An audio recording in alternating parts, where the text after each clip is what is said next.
दोस्तों, कभी कभी जिंदगी कुछ लोगों की ऐसी परीक्षा लेती है कि आम इंसान टूट जाए। लेकिन कुछ लोग ऐसे होते हैं जो टूटते नहीं, बल्कि अपने टूटे हुए सपनों से दूसरों के लिए नई उम्मीद बना देते हैं। आज की कहानी ऐसी ही एक महिला की है जिसे दुनिया सिंधु ताई सबकल के नाम से जानती है।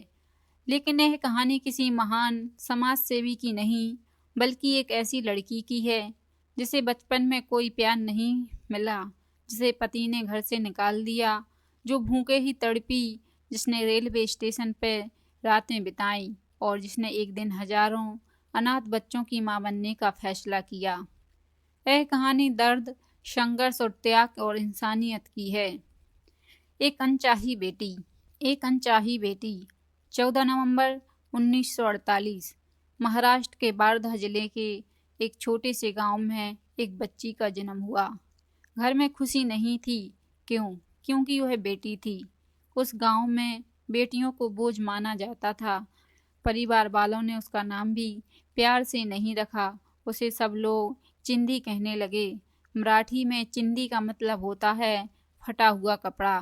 सोचिए, जिस बच्ची ने अभी दुनिया देखनी शुरू भी नहीं की थी, उसके जन्म के साथ ही यह एहसास करा दिया गया कि उसकी कोई कीमत नहीं है।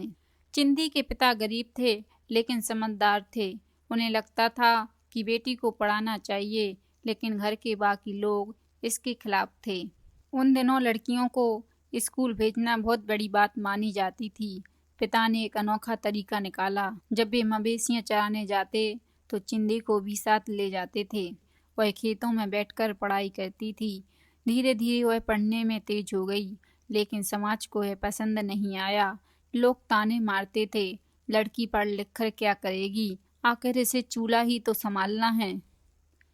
और फिर चौथी कक्षा के बाद उसकी पढ़ाई छुड़वा दी गई। जब चिंदी सिर्फ 12 साल की थी, उसकी खिलौनों से खेलने की उम्र थी, तब उसकी शादी 30 साल के एक आदमी से करवा दी गई। उस उम्र में जब बच्चे खिलौने से खेलते हैं, उसे शादी का बोझ उठाना पड़ा। नए घर में उसे प्यार नहीं मिला, मिला तो सिर्फ काम मिला। ताने मिले, अपमान मिला, सुबह से रात तक मेहनत मिली। सुबह से रात तक मेहनत, अगर कोई गलती हो जाए तो मार मिली।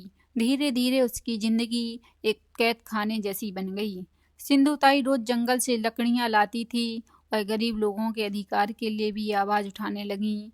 एक बार उन्होंने गांव के मजदूरों के साथ हो रहे अन्याय के खिलाफ आवाज उठाई।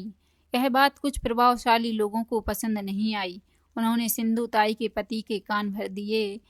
उसे कहा गया कि उसकी पत्नी का किसी और आदमी से संबंध है। पति बिना सच्चाई जाने इस बात पर विश्वास कर लेता है। सिंधु ताई उस समय गर्भवती थी, 9 महीने की गर्भवती। लेकिन पति के गुस्से के आगे उसकी हालात की कोई कीमत नहीं थी। एक दिन पति ने उसे बुरी तरह से पीटा, इतना पीटा कि वह अधमरी हो गई और फिर उसे घर से निकाल दिया। ना खाना, ना सहारा, ना रहने की जगह और ऊपर से गर्भ अवस्था। उस रात वह अकेली थी, पूरी तरह अकेली। दर्द बढ़ता जा रहा था। कोई अस्पताल नहीं था, कोई डॉक्टर नहीं, कोई मदद नहीं। आखिर एक गाय के तबेले में उन्होंने अपनी बच्ची को जन्म दिया। कल्पना कीजिए, एक माँ, वो भी अकेली, घायल और भूखी, और आसपास कोई नहीं। कहते हैं कि उन्होंने एक नुकीले पत्थर से खुद की नाल काटी। यह सुनने भी मुश्किल है, लेकिन यही उनकी सच्चाई थी। बच्ची को गोद में लेकर वह अपने मायके पहुंची।